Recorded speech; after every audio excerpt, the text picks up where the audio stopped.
Look closely at the person you love most in this world. Think about the exact moment you fell for them, the racing pulse, the intoxicating certainty that your souls were meant to collide. Now prepare yourself for a truth that will ruin that memory forever. The brilliant, cynical philosopher Arthur Schopenhauer exposed a terrifying reality. You didn't choose them.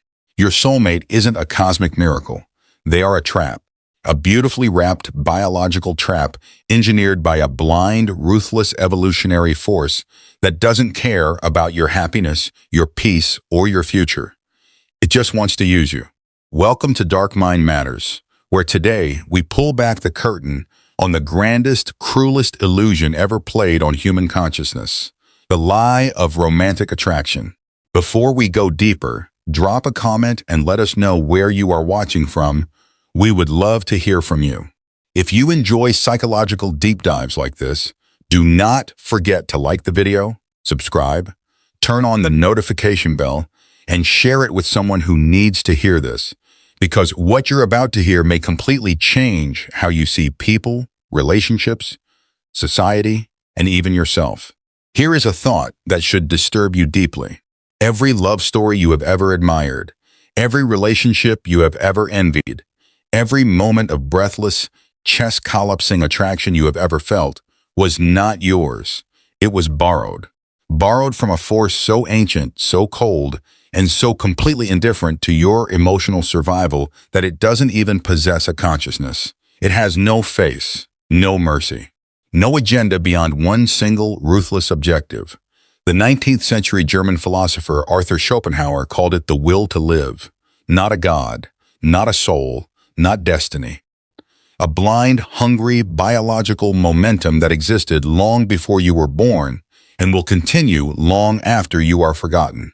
And here is what makes it terrifying. You believe you are the author of your desires. You believe that when you looked across a room and felt your chest tighten around a specific person, something sacred happened, something chosen, something real.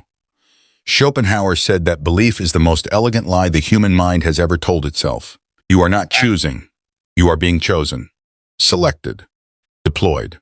Your intellect, that sharp, self-aware voice inside your head that reasons and reflects and constructs beautiful emotional narratives, is not the commander. It is the assistant, a sophisticated rationalization machine, built by the will to make sure you never question its instructions long enough to disobey them. Think about that. The part of you that feels most human, most conscious, most free, is the very part being used against you. And the will doesn't need your cooperation. It already has your chemistry. Modern neuroscience maps what Schopenhauer observed philosophically with uncomfortable precision. Deep inside the brain sits the ventral tegmental area, one of the oldest and most primitive structures in the human nervous system. When the will detects a genetically useful target, it doesn't ask for your permission.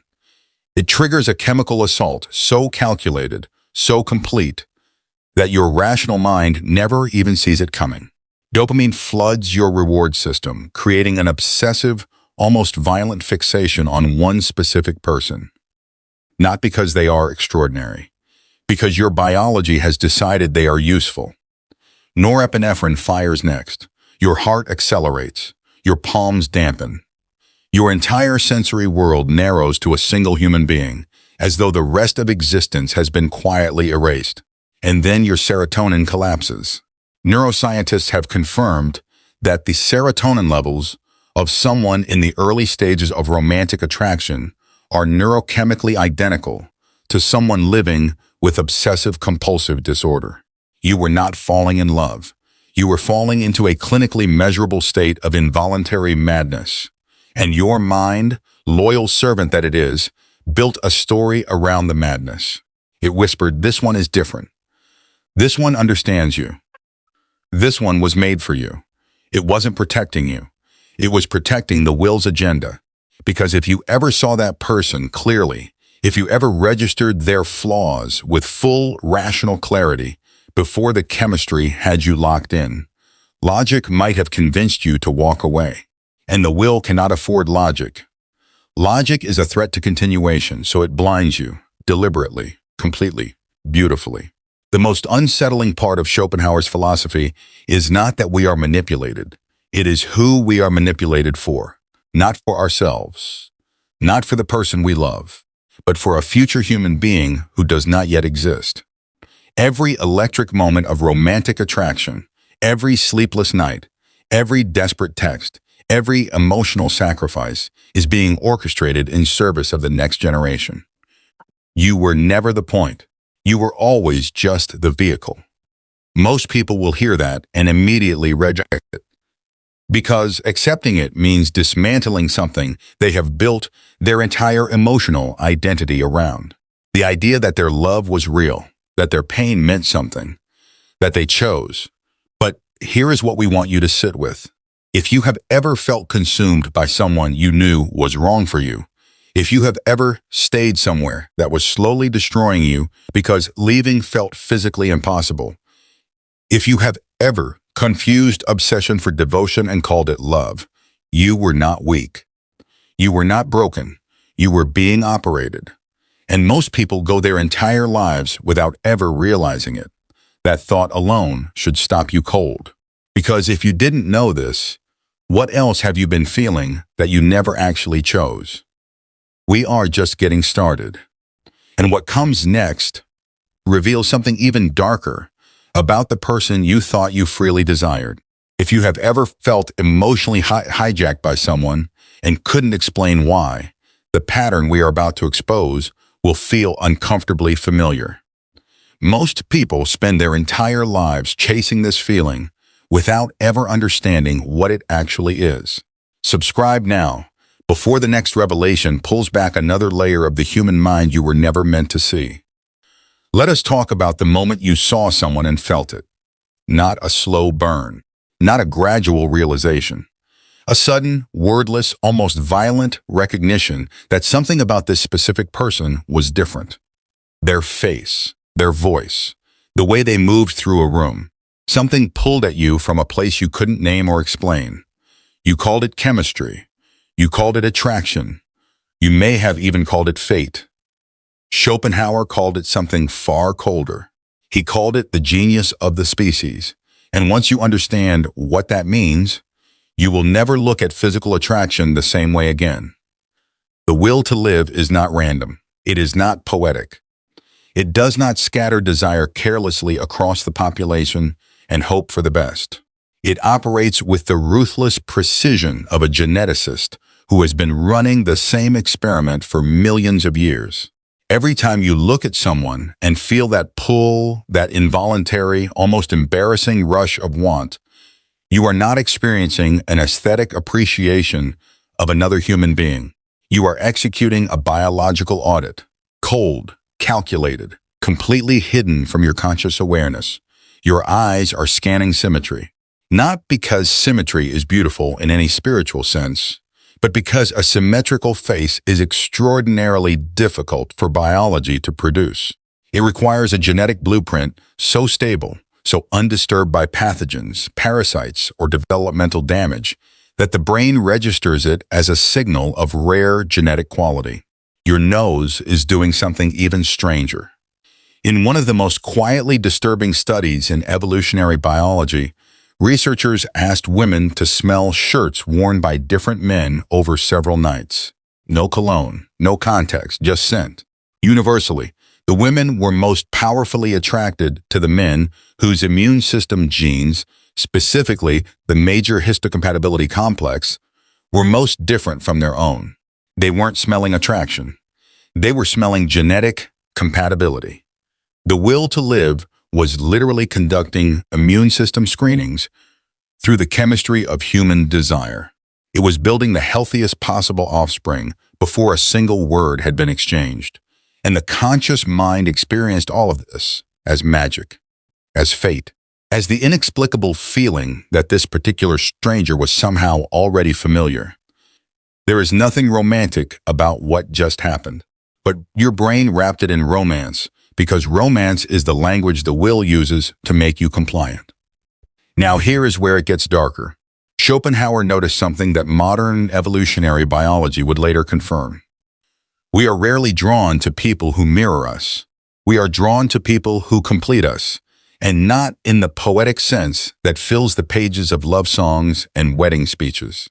We are drawn to people whose biological traits directly neutralize our own genetic weaknesses. A man with a chaotic, hyper-anxious nervous system will feel an almost supernatural pull towards someone unnaturally calm, not because opposites attract in some whimsical romantic sense, because his biology is attempting to regulate the nervous system of a child that doesn't exist yet. A person carrying genes that suppress immune response will be unconsciously magnetized towards someone whose immune profile covers exactly those vulnerabilities. The attraction feels personal, deeply, achingly personal. It is not. It is structural. And here is the cruelty that Schopenhauer identified with devastating clarity. The very traits that make someone a perfect genetic counterweight for your biology, the traits the will has selected them for, often make them an absolute psychological disaster to build a life with. Nature will smile at the genetic math and leave you to survive the emotional wreckage. The will doesn't care if you are happy. It cares if the blueprint survives. It will make you miserable for decades in exchange for one moment of biological success, and you will spend those decades calling it love, calling it a connection too deep to walk away from, calling it something that was simply meant to be. Comment wired if you have ever felt powerfully drawn to someone who was completely wrong for you, but you stayed anyway, because that pull you felt, that irrational, logic-defying gravitational force, had a name long before you experienced it. And it was never about you. Now we need to talk about what happens after the biology gets what it wants. Because this is where the real psychological damage begins. The moment the trap closes, the moment you have fallen completely, the moment the relationship feels secure and permanent, something inside the human brain begins to quietly, irreversibly shut down. And what replaces it is something most people are too afraid to name. There is a moment most people never talk about.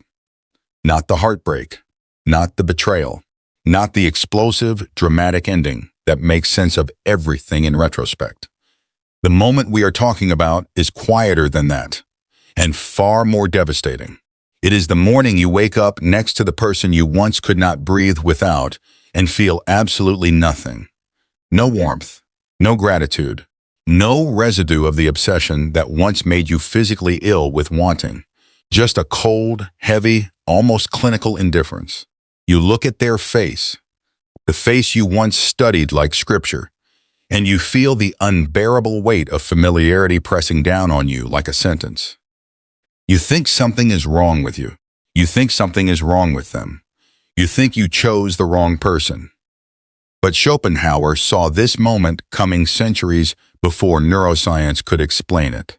He described human existence as a pendulum, swinging endlessly between two unbearable states: the agony of wanting something you don't have, and the quiet torment of having something you no longer want. There is no permanent resting place between them. There is only the swing. And the cruelest point on that pendulum is not the pain of desire. It is the moment of conquest itself, that brief, almost imperceptible flash when you finally have what you bled for, before the boredom sets in and begins its silent, patient work of erasure. We spend years chasing a person. We sacrifice sleep, dignity, other relationships, our own sense of self. We restructure our entire emotional world around the possibility of them. And the moment they are fully securely ours, the brain does something unforgivable. It moves on, not dramatically, not all at once, quietly, chemically, inevitably.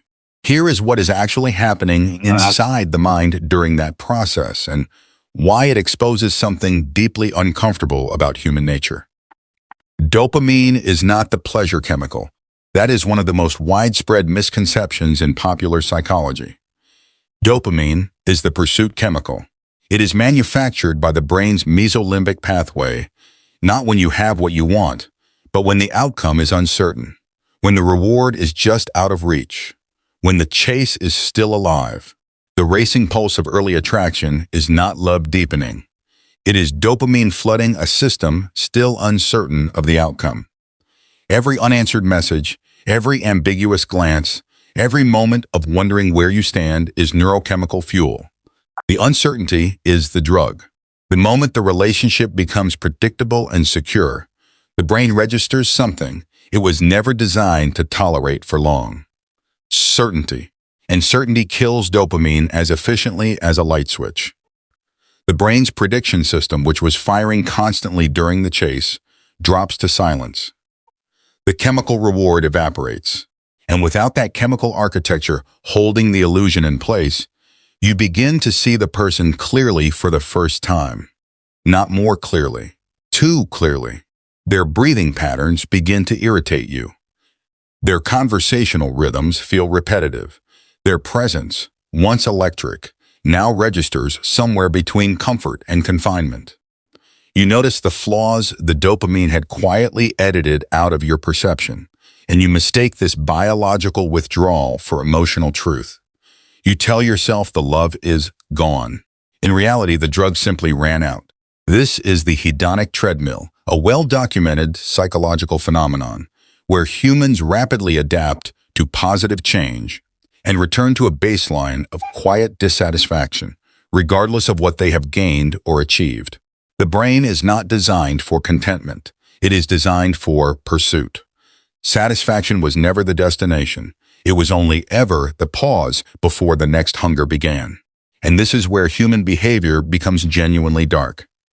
Because when the dopamine evaporates from a long-term relationship, people do not simply accept the loss. They begin, often without conscious awareness, to recreate the conditions that produce the chemical high in the first place. They manufacture uncertainty. They start arguments from nothing, not because they are angry, but because conflict reintroduces unpredictability. They pull away emotionally, creating distance that forces their partner into the desperate, anxious pursuit that once felt so intoxicating to receive. They become cold, then warm, then cold again, cycling their partner through a push and pull that mirrors almost exactly the neurochemical conditions of early attraction. And some go further. Infidelity is rarely just about physical desire. At its psychological core, it is an attempt to reactivate the machinery of the will to live, to feel the high-stakes, dopamine-saturated terror of a new chase. The forbidden amplifies the chemical response. The risk makes the reward feel real again. Nature has constructed something genuinely horrifying here. It demands that we form stable, long-term bonds to raise and protect offspring. But it simultaneously strips away the exact neurochemical conditions that made those bonds feel worth forming in the first place. It rewards the hunt, it punishes the capture, and it leaves us standing in the wreckage of our own relationships, wondering why the person we fought so hard to keep has somehow become the source of our deepest restlessness. Most people will live this cycle more than once. Some will live it endlessly, moving from relationship to relationship, each time convinced that the problem was the person they left, never once suspecting that the problem is the system they are operating inside. If you have ever watched yourself repeat a pattern you swore you were done with, if you have ever felt the pullback towards someone you knew was destroying you, if you have ever confused the chaos of a painful relationship with the feeling of being truly alive, you were not confused about love. You were caught in a biological loop that was never designed to set you free. And the people who never understand this will keep running. They will keep chasing the feeling, keep manufacturing the drama, keep calling the chaos connection and the withdrawal love. They will grow older inside a pattern they cannot name, and they will never once suspect that what they are experiencing is not a personal failure. It is a design feature. Most people will watch this video and feel that recognition settle somewhere uncomfortable inside them. They will know exactly which relationship we are describing. They will know exactly which pattern we are naming, and they will keep watching, because some part of them already suspects what comes next. But there is something we need to say before we go further. The patterns we have exposed in this video, the biological hijacking, the mathematical trap of beauty, the chemical evaporation of love, these are not ideas that surface in casual conversation. They are not taught in schools. They are not discussed in the language of self-help or relationship advice. They live in the uncomfortable space between philosophy and neuroscience, between what we want to believe about ourselves and what the evidence quietly insists is true.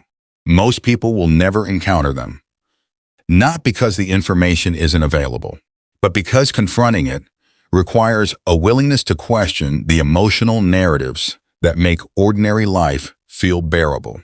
If you walked away from this video right now, you would return to the world with exactly the same blind spots you arrived with, the same unconscious patterns, the same chemical vulnerabilities, the same tendency to call biology destiny and mistake neurochemical withdrawal for heartbreak.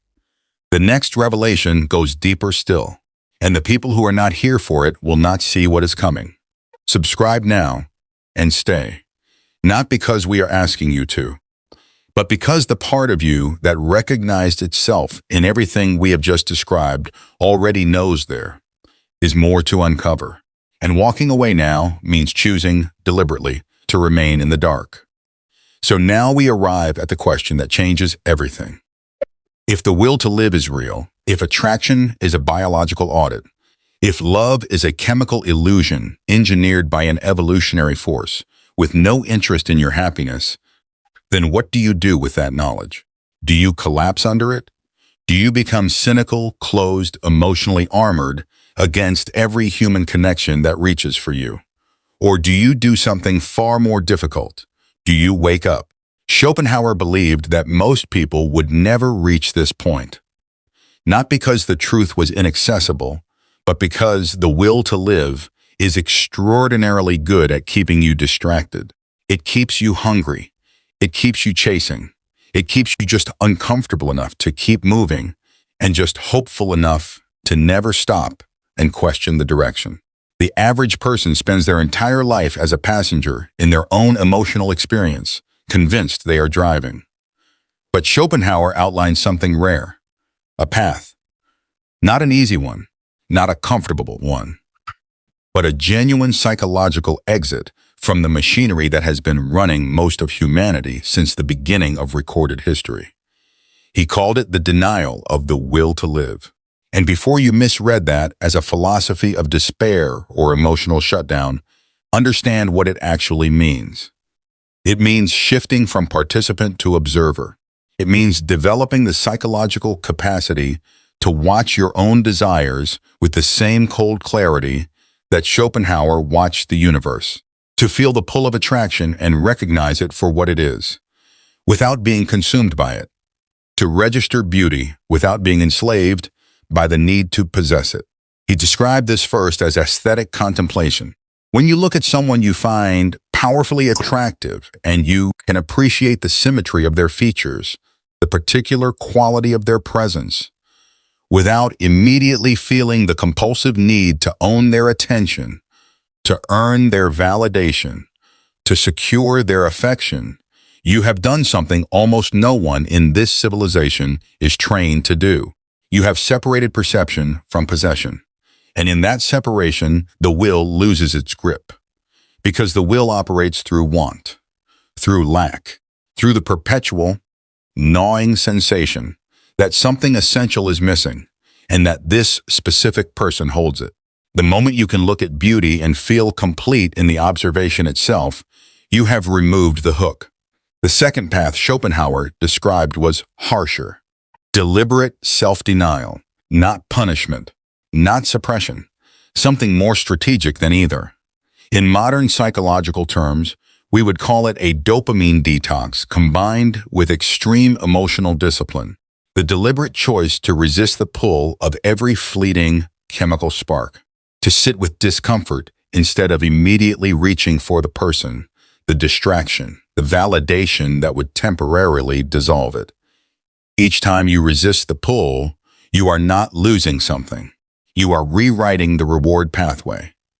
You are teaching the brain, slowly and with great difficulty, that it does not require the chase to feel whole, that the absence of pursuit is not the same as the absence of meaning. Most people will never attempt this because it requires tolerating a level of internal discomfort that the modern world is specifically designed to prevent you from ever having to sit with. Every notification, every swipe, every algorithmically engineered moment of social validation exists to ensure you never have to feel the full weight of your own hunger. The will to live and the attention economy are, in this sense, deeply aligned. Both profit from your restlessness. But the third path is where Schopenhauer's philosophy becomes genuinely dangerous in the most powerful sense of that word. He called it detachment. Modern psychology would recognize it immediately as the psychological foundation of every significant power dynamic in human social behavior. The primary rule of any power exchange between two people is devastatingly simple. The person who needs the least controls the most. Think about every relationship dynamic you have ever witnessed or lived through. Think about the person who always seemed slightly unreachable, the one whose attention felt like something you had to earn rather than something freely given, the one who never seemed desperate, never seemed to be performing, never seemed to require your validation to feel stable. That quality was not confidence in the conventional sense. It was the product of someone who had, consciously or not, severed their emotional dependency on external approval. And because most people are completely enslaved to their evolutionary drives, constantly hunting for validation, for desire, for the neurochemical reward of being chosen, they find that quality of detachment almost unbearably magnetic. They call it mystery. They call it depth. What they are actually responding to is the psychological signature of someone who has stopped being operated by the will. Someone who looked at the machinery, understood it, and stepped quietly to the side. When you reach that place, and it is a place that requires genuine psychological work, not a weekend workshop or a self-help checklist, something shifts in the way the world responds to you. Because you cannot be manipulated through praise, you become immune to flattery used as a weapon. Because you are not blinded by physical beauty, you cannot be controlled through sexual leverage.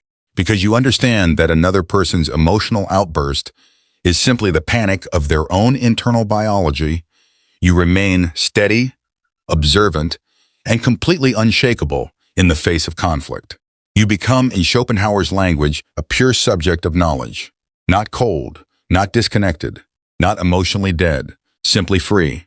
And freedom, real freedom, not the kind sold in motivational content or whispered in romantic comedies, but the kind forged through genuine psychological self-awareness, is the one thing the will to live was never designed to give you.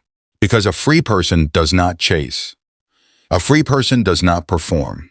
A free person does not mistake the chemistry of obsession for the architecture of love. And a free person, perhaps most unsettlingly of all, is the one the will to live cannot touch.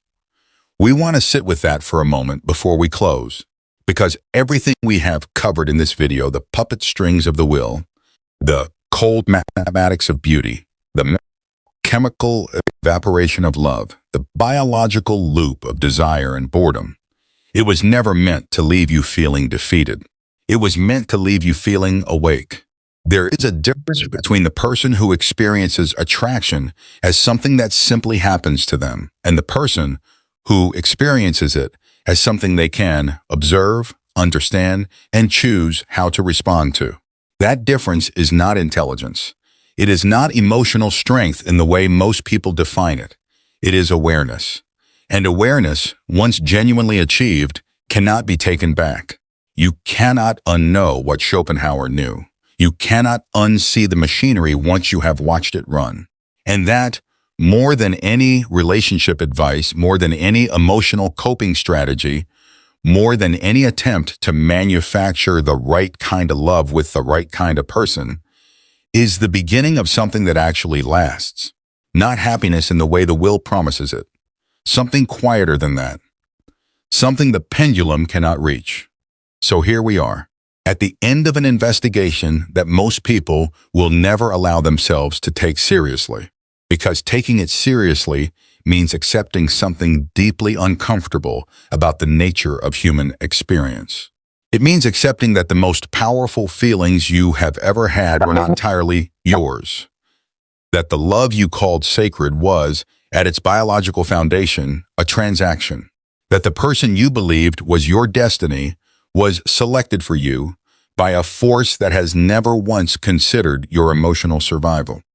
And that the suffering you carried through your most devastating relationships was not a sign that something went wrong. It was a sign that everything went exactly as designed. Most people will reach this point in the video and feel one of two things. Either a quiet, unsettling recognition, the sensation of watching something you always half suspected finally be named out loud, or a sharp, almost defensive resistance, a need to argue, a need to protect the version of love and attraction that makes ordinary life feel worth enduring. Both responses are understandable. Both responses are, in their own way, also the will to live doing its job. Because even now, even after everything we have laid out across this investigation, the machinery keeps running. It does not pause for philosophy. It does not yield to neuroscience. It simply continues, patient and indifferent, waiting for the next moment of chemical vulnerability to remind you that you are still, on some level, being operated. The question Schopenhauer leaves us with is not whether we can escape our biology completely. The question is whether we can learn to watch it, to catch the moment the dopamine floods in and name it for what it is, to feel the pull towards someone genetically useful and understand that the feeling, however overwhelming, is not the same as truth. To sit inside the boredom of a secure relationship and resist the destructive impulse to manufacture chaos simply because the brain is craving its next chemical reward. To choose, with whatever degree of genuine freedom human consciousness actually permits, to see clearly. Most people will never do this, not because they lack the intelligence, because clarity is uncomfortable in a way that desire never is. Desire feels like direction. It feels like meaning. It feels like evidence that you are alive and connected to something larger than yourself. And Schopenhauer understood, perhaps better than any philosopher before or after him, that the greatest tragedy of human existence is not suffering. It is the willingness to keep choosing the illusion over the truth, because the illusion is warmer. We have covered ground today that most conversations never reach. The blind evolutionary force pulling the strings of your deepest emotions. The cold biological mathematics your brain runs every time you experience attraction. The chemical machinery that manufactures love, dissolves it on schedule, and leaves you believing the dissolution was your fault. The psychological exits that exist for those rare few willing to pay the price of genuine awareness. And we leave you with this. The people who watched this video and felt nothing, who disagreed with every word, who found reasons to dismiss every idea before it could fully land, they will return to the same patterns. The same cycles, the same relationships wearing different faces, the same hunger that never quite resolves into peace. And the people who felt something shift, something quiet and irreversible happening in the way they understand themselves and the people around them, those people are already different from who they were at the beginning of this video. Not because we told them anything new, because they were finally ready to hear it. If that is you, you already know what to do next. But if you are still resistant, if something in you is pushing back against these ideas and you are not entirely sure why, we want to hear from you, not to argue, not to convince you.